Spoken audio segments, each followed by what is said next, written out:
Assalamualaikum and hi everyone.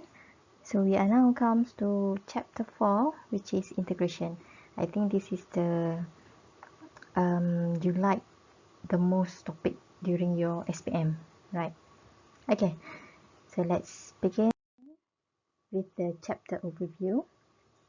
So what we will discuss in this chapter is the antiderivative and indefinite integrals, algebra of indefinite integrals, the fundamental theorem of calculus, and we have 4 techniques of integration.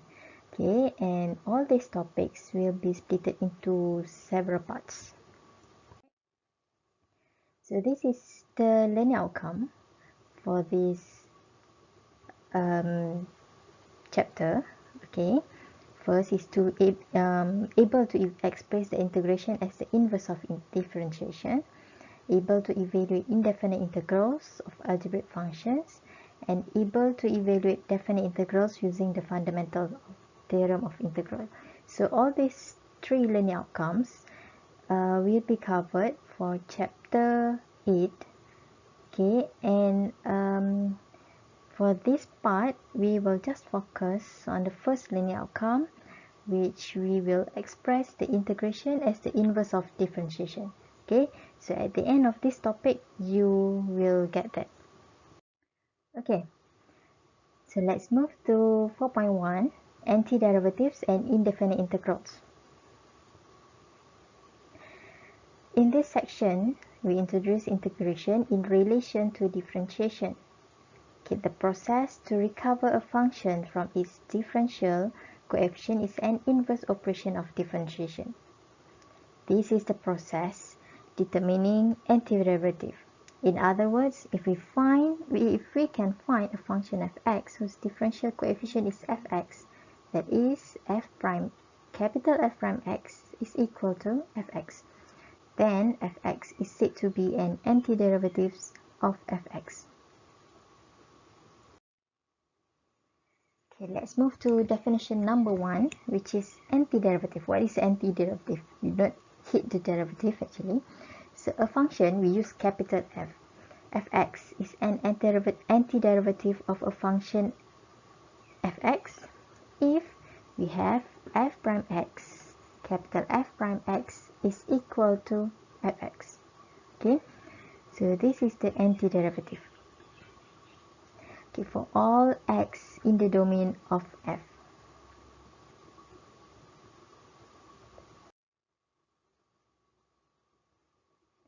Note that if fx equal to 3x squared, then capital Fx equal to x cubed is an antiderivative of fx, which is equal to 3x squared. Also, if we have the same gx equal to x cubed plus 27, okay, where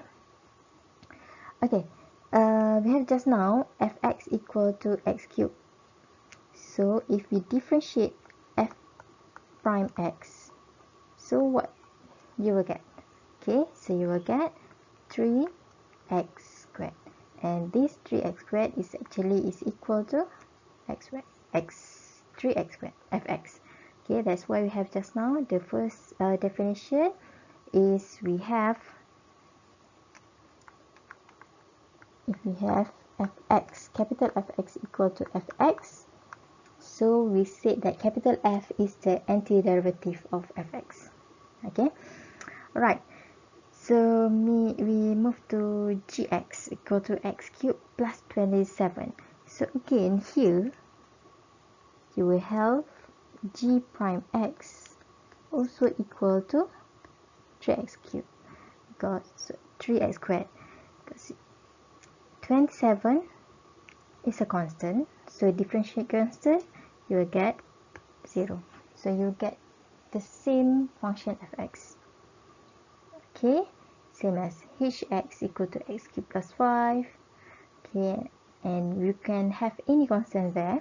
So for example, we have kx equal to x cubed minus 2. So all these are the antiderivative of fx.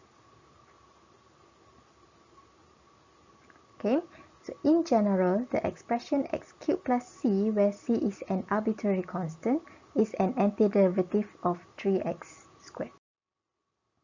Okay, let's move to theorem 1, representation of antiderivatives. Okay, so if prime x equal to fx for every point on interval AB, then every antiderivative g of f on interval AB is in the form of gx equal to fx plus c, where c is a constant for all x in interval AB. Right? So we have to find the integration or the antiderivative, we need to include c at the back. Okay, c is a constant. So the process of finding of all its antiderivative is also called antidifferentiation or indefinite integration. And obviously, antidifferentiation requires the ability to think backwards against the process of differentiation. So now let's move to definition 2, which is indefinite integral. A set of all antiderivative of function fx is called indefinite integral of f with respect to x, denoted by, okay, we have integral fx dx. So this is the symbol of integration. Okay, we have like small s, I'm not sure what you call this. Okay, it's up to you. Okay, but this is the integration symbol. Okay, and we have the function that we want to integrate, and we call it as integrand, and dx. Okay, dx is a must, so it shows the variable of integration, right? Okay, so from the theorem 1 and definition 2, we can conclude that, okay, if we differentiate fx, we have f prime x. So if we integrate f prime x, we will get again fx, but we just put the constant c over here. Okay, so integrate what has been differentiated, you will get the same function. Okay. Okay, let's move to, this is just an example, okay, to show the antiderivative. Okay, show by differentiation that the following integration is correct. Okay, we have two sides there. Okay, we have the left hand side here and the right hand side. Okay, we do not want to solve the left hand side. Okay, which is we do not want to integrate the function, but what we need to do now is to differentiate the right hand side. Okay, so differentiate the right hand side, so we will have d dx negative 1 over 4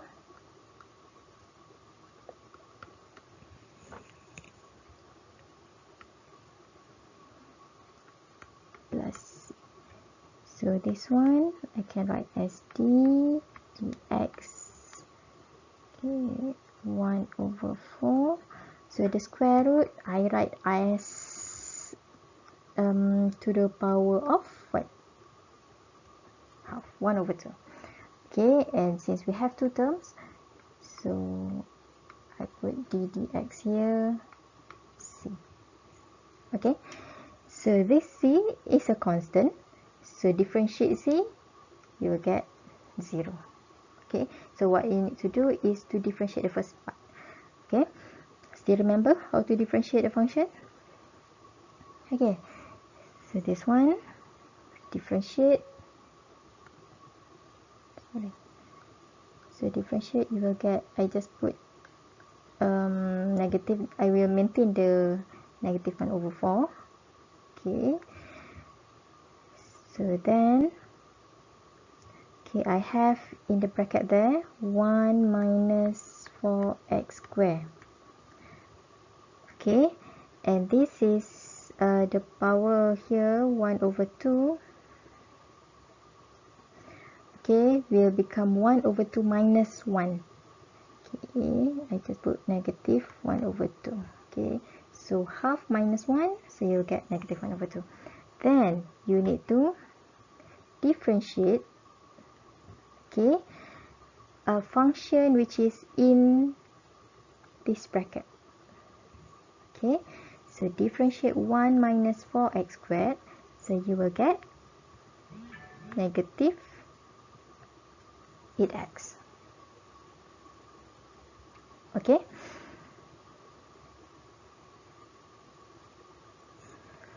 alright, I think I've left something. Okay, alright, before you put this 1 minus 4x squared, so this 1 over 2 you need to put in front as well. Okay, so sorry, so I have 1 over 2 in front. Okay, so let's solve. Alright, so we have negative 1 over 8. Okay, and then we have 1 minus 4x squared to the power of 2, and then negative 8x. Okay, so this x can be, sorry, this 8 can be cancelled out. Okay, so we have negative and negative, so we have positive, so we have